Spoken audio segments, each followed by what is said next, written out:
안녕하십니까, 김경진입니다. 여러분들 이제 회계를 좀 접하시거나 이제 업무하시면서 이제 회계팀하고 이제 커뮤니케이션을 하는 일이 많아지게 되면 지분법이라는 얘기를 좀 많이 들어보셨을 거예요. 들을 때마다 사실 생소하죠. 용어 자체도 지분법? 무슨 법일까? 그죠? 헌법? 상법? 이런 것도 아니고 지분법. 그래서 오늘은 이 지분법에 대해서 개념 위주로 한번 접근해 보고 지금까지 좀 영상과 다르게 좀 사례도 제가 한번 준비해 봤습니다. 그래서 오늘 조금 즐겁게 같이 학습해 보겠습니다. 자, 지분법이란 뭐냐면요, 어떤 회사가 보면 이렇게 모회사, 자회사 이렇게 있지 않습니까? 예를 들어 대부분의 회사는 이제 혼자만 있는 회사도 있지만 그 회사 밑에 자회사들을 거느리는 회사들이 많이 있거든요. 대표적으로 현대자동차 밑에 또 뭐가 있고, 또 LG도 뭐 밑에 있고, 지주회사라는 개념 밑에 작은 회사들, 아니면 지주회사라는 개념 밑에 자회사들이 이렇게 있습니다. 그랬을 경우에 사실 이런 경우를 우리가 생각해 볼 수 있죠.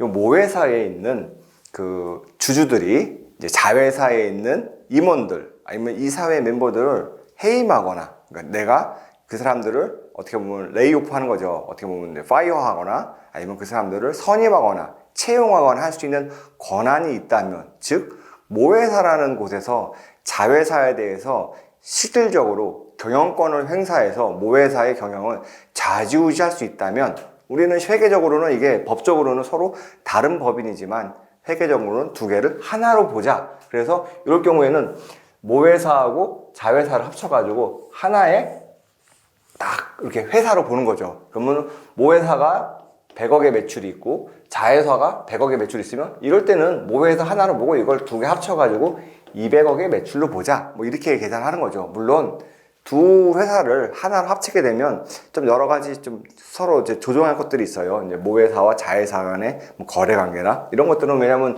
두 회사 간에 그 내부 거래가 있다면 이거는 같은 회사 내에서 사업부와 사업부의 거래라는 걸로 볼 수 있기 때문에 이 두 회사를 하나의 경제적 실체로 본다면 그 회사 간의 거래는 이제 상계라고 해가지고 서로 이제 없어지게 만들어야 하는 그러한 이제 실무적인 조정이 필요하죠. 이런 조정을 다 했다고 가정한다면 기본적으로 지분법이라는 거는 모회사와 자회사의 지분 관계가 있고, 모회사가 실질적으로 자회사를 지배한다고 했을 경우에 회계적으로, 경제적으로 봤을 때 이 두 회사는 하나의 실체라고 우리가 볼 수 있다. 그래서 이럴 경우에는 지분법을 쓰자. 그래서 그렇다면 경제적으로 지배한다, 내가 모회사가 자회사를 통제하고 있다, 경영을 하고 있다라는 것을 크게 두 가지 기준으로 해요.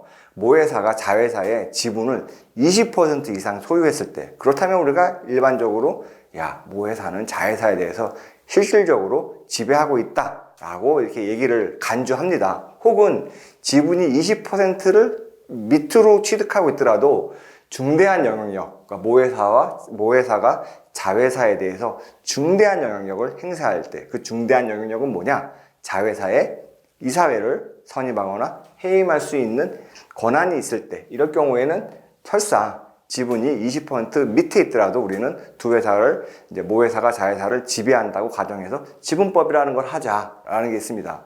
그럼 예전에 여러분들 좀 기억하실지 모르겠지만 한진해운이라는 이제 한국에 있는 해운사가 있습니다. 요 한진해운이라는 해운사는 이제 대한항공 이쪽 계열로 이제 컨테이너 박스를 주로 이렇게 운송하는 해운사였습니다.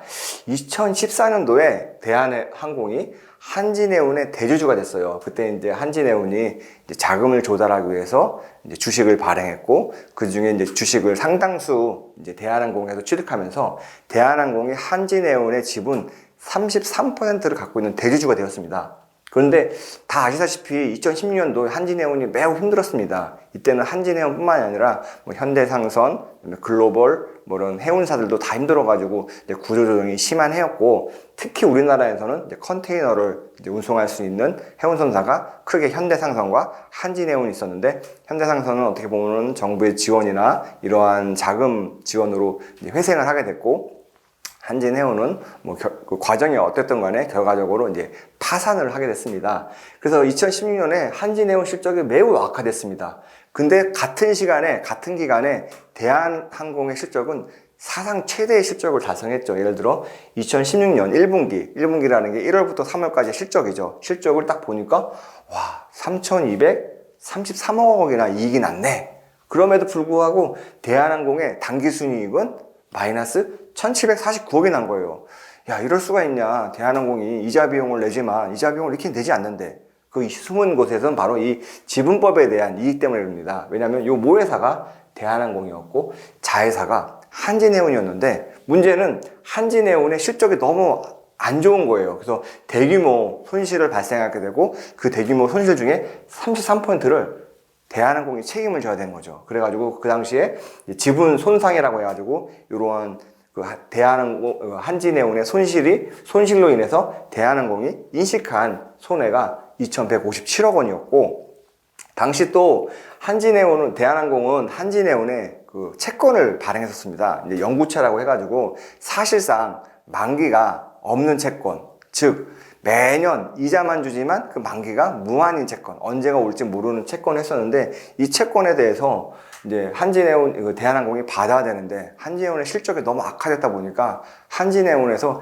이 채권의 이자를 제때 지급할 수 없다고 판단돼 가지고 그 채권의 가치를 계산해 보니까 2,000억짜리 채권이 한 900억밖에 안 된다고 그래서 1,100억 정도의 채권을 감액했습니다. 이 두 가지 원인으로 인해서 대한항공이 2010년도에 영업이익이 3,233억이나 났지만 당기 손실은 1,749억 원을 기록했습니다. 즉 대한항공은 굉장히 항공 영업을 하고 고객한테 표를 팔고 운송을 하고 화물을 운송하고 그래가지고 굉장히 좋은 실적을 보냈지만 요 자회사의 실적을 모회사가 책임져야 되기 때문에, 왜냐하면 지분법이라는 회계 때문에, 그래서 이제 영업이익이 이렇게 크게 사상 최대의 이익을 내는 동시에 당기순이익이 굉장히 악화된 이런 케이스라고 볼 수 있습니다. 그래서 지분법이라는 건 여러분들이 기억하실 때 A와 B 회사가 있을 경우에, 자회사와 모회사의 관계가 있을 경우에 실질적으로 모회사가 자회사를 지배하면 법적으로는 서로 다른 법인이지만 이거를 회계적으로는 하나로 놓고 보자 라는 것입니다. 이렇게 지분법을 이해하시면 좋을 것 같습니다. 여러분 이번 주 힘차게 보내십시오. 감사합니다.